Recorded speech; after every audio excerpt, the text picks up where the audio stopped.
Welcome to the Everyday English Podcast. Learn with me daily, improve constantly. Hello, English learners. Welcome back. We are here at English Pod. I am joined with Erica. And my partner in crime, Marco. All right. So today we're going to be talking about a really great topic, one of my favorites. Beer. So beer is a very popular drink, especially in bars and when you go out. Yes, it's very common with students, I think. Yes. And it's also not very strong like a vodka or whiskey. Yes. Okay, so we are going to be at a bar today and we're going to be looking at some of this vocabulary that you would find. Yes, I mean, you've got to know this beer vocabulary. Okay, so let's listen to our dialogue for the first time and then we'll come back and look at these words.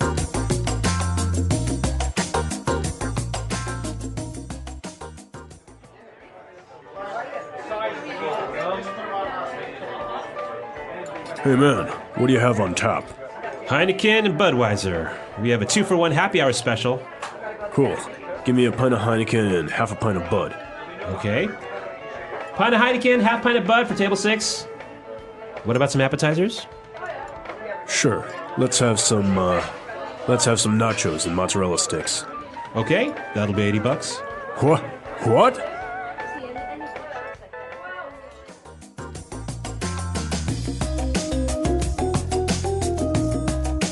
Well, it's pretty expensive for 2 beers and some food. Yes. Well, it happens sometimes you go to these very exclusive bars and they charge you like if it was gold. I mean, that's crazy. Well, let's take a look at some of these great words that we saw in Language Takeaway. Language takeaway. Our first word is on tap. On tap. On tap. So he asked, what do you have on tap? Now, this is a strange sentence. What exactly does it mean? Okay, well, he's asking about what beers the bar has. But not in a bottle or not in a can, right? Right. So, in a bar, there's often this machine, right, that will pour very fresh beer right directly into the glass. Into the glass. Yeah, this is a very popular thing because, like you say, it's fresh beer. Yeah, it tastes better. Tastes better. Yep. Okay, so what do you have on tap? What do you have on tap? All right, let's take a look at our second word. Happy hour. Happy hour. Happy hour. Happy hour. Now, this is very common and popular with bars. Yes. What is it when they have a happy hour? Okay, a happy hour is a period of time where the drinks are very cheap. Okay, so happy hour could be from 5 p.m. till 10 p.m., 50% off. So if the drink is $4, then it is now $2 in happy hour. Perfect. And this brings us to our third word, a special. A special. A special. A special. So this is a noun, and what does it mean when a restaurant or a bar has a special? It's like they're having a sale. A sale. So things are cheaper. So it could be, for example, a Monday night special. Or, like in the dialogue, a happy hour special. Okay. So it is a promotion. Yes. All right, very good. And now they ordered a pint of Heineken and half a pint of Budweiser. Pint. This is a very, very special beer word. So a pint is the size of your glass. Okay, so we understand how much a pint is. What would be the equivalent in liters? A pint is 0.4 liters. Okay, so almost half a liter Yeah. is 1 pint. Yes. Okay. It is very common when you go into a bar, you can order a pint of beer. Yes, exactly. In English, we don't say I'll have half a liter of beer. Right. So let's take a look at our next word on Language Takeaway. Appetizers. Appetizers. Appetizers. Appetizers. Okay, so what is an appetizer? Well, it is food you eat before your dinner or before your lunch. Okay, so it's usually maybe like a salad. Or a soup or something small that you can eat right before your big meal. Okay, so some common appetizers at a bar, and we saw them in our dialogue. Nachos and mozzarella sticks. Nachos. Nachos. Nachos. Nachos. So nachos are little chips, right? Yeah, corn chips. And it has cheese and maybe some tomatoes and maybe some beans. Uh-huh. Okay, so those are nachos. They're very common in the United States. Yes, yeah. And what about mozzarella sticks? Mozzarella sticks, a travesty on the world and humanity and everyone's arteries. Well, mozzarella is a cheese, right? Mm-hmm. Mozzarella cheese. And this cheese is, what is it? How is it prepared? You put it in some breadcrumbs and then you fry it in oil. You deep fry it. Uh-huh. And you don't like this? No, this is terrible. Why? They're so good. Oh my God. Because then you can dip it in a little sauce and it's delicious. Marco, there are so many reasons why this is wrong. All right, well, mozzarella sticks, a very popular bar food. All right, well, why don't we listen to the dialogue again, and we'll be able to hear these words in context at a slower speed.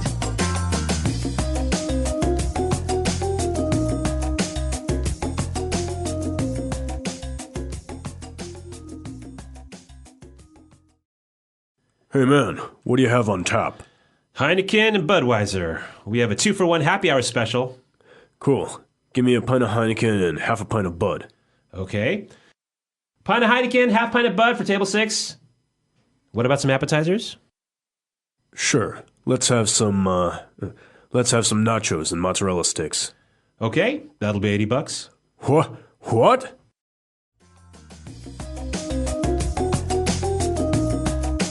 Okay, so we saw some really good vocabulary words there, and now let's take a look at putting it together.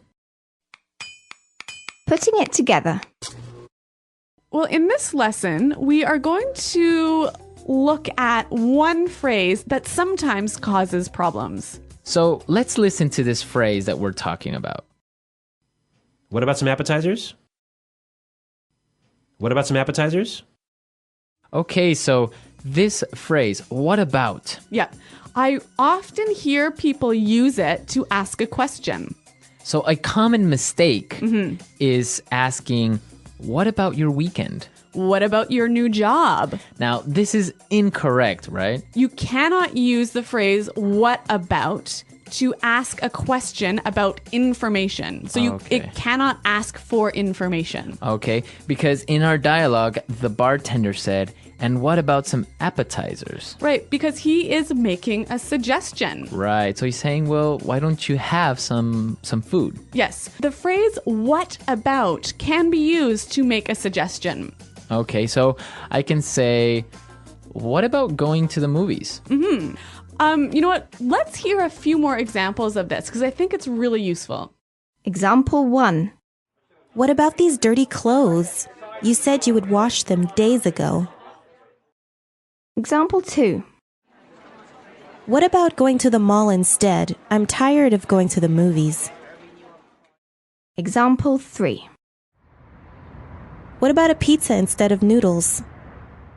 All right, so really good examples, and the same thing we can apply to how about. Exactly. So again, how about cannot ask for information. Okay. So you can't say how about your boss. All right, Yep. perfect. Okay, so let's listen to this dialogue one last time, and then we'll come back and talk a little bit more about bars and beers.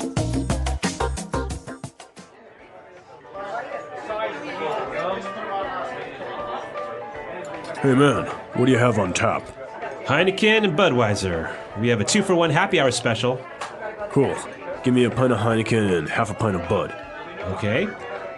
Pint of Heineken, half pint of Bud for table 6. What about some appetizers? Sure. Let's have some nachos and mozzarella sticks. Okay, that'll be $80. What?